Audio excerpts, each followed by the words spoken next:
La Méditerranée est victime de son succès. La fréquentation des plages et le développement des loisirs nautiques sont en constante augmentation. Régulière tout au long de l'année, excessive en été, cette fréquentation menace l'équilibre de ces milieux fragiles, sur et sous l'eau. Alors comment va-t-elle aujourd'hui ? Elle va mieux ? Elle va bien ? Clairement, la Méditerranée reste fragile, mais elle est entrée dans une phase de convalescence.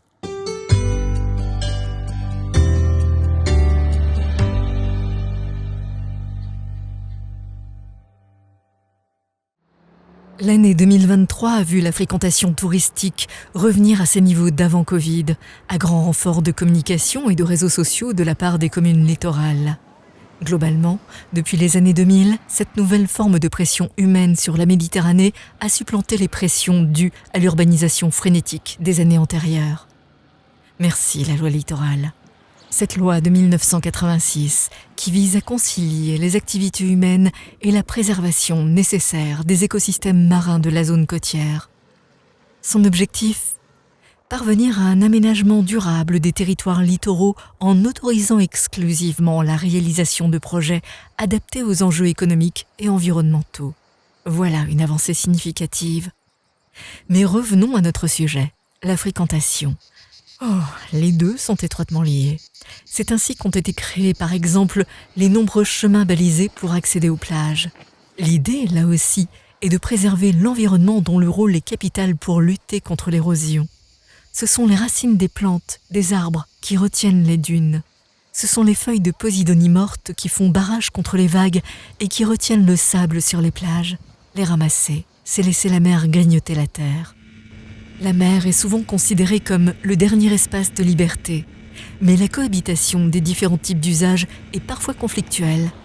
Le manque de préparation, le manque de connaissances et parfois la sensation d'impunité sont les principales causes d'intervention des secours en mer. Il faut limiter et réduire autant que faire se peut cette pression grandissante et le risque accidentogène. Une situation confirmée par le préfet maritime lors de sa traditionnelle conférence de presse sur la clôture de la saison des loisirs nautiques.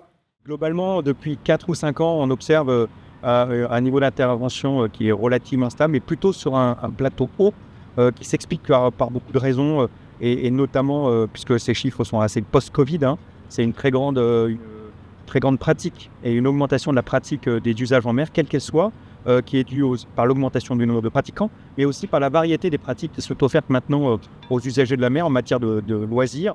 Concilier le développement économique, la préservation des sites littoraux et la sauvegarde de la vie humaine est un véritable challenge.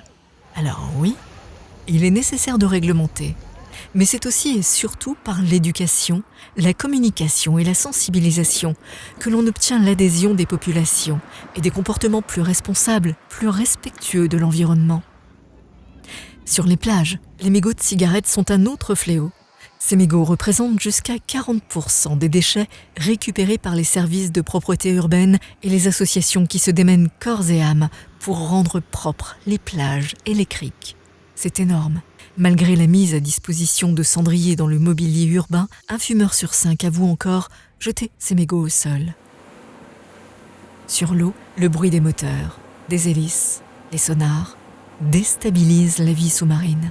Ces perturbations sonores ont une influence significative sur la reproduction, la recherche de nourriture ou l'orientation de la faune marine.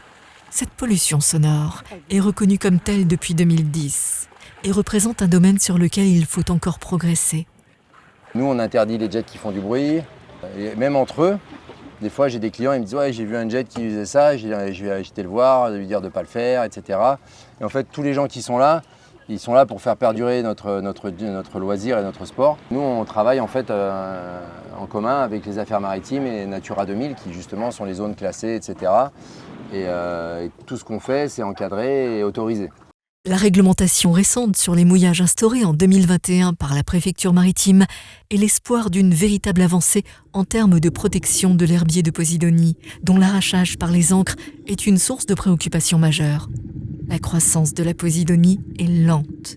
1 mètre carré d'herbier arraché, c'est un siècle de vie détruite. Et des centaines de mètres carrés sont détruits chaque année par la plaisance et la croisière. Depuis 2021, la pression sur l'herbier a été divisée par 2 alors que le nombre de mouillages continue d'augmenter. Sous l'eau, la charte du plongeur responsable, initiative de l'association Longitude 181, a été adoptée par la Fédération d'études et de sports sous-marins. Les centres de plongée sont engagés dans cette démarche responsable de sauvegarde des fonds marins. Nous sommes en cœur de parc national de Port-Cros. Donc ici comme ailleurs, on se doit de préserver l'environnement. On va vous larguer sur cette pointe-là. Donc comme l'a expliqué Jérôme, aujourd'hui il y a du courant. Donc ça sous-entend qu'il faut faire attention. Il faut faire attention pour vous préserver, pour ne pas vous essouffler également. La FFE-SSM est la première fédération sportive à avoir obtenu en 2021 le statut de partenaire engagé pour la nature auprès de l'Office français de la biodiversité.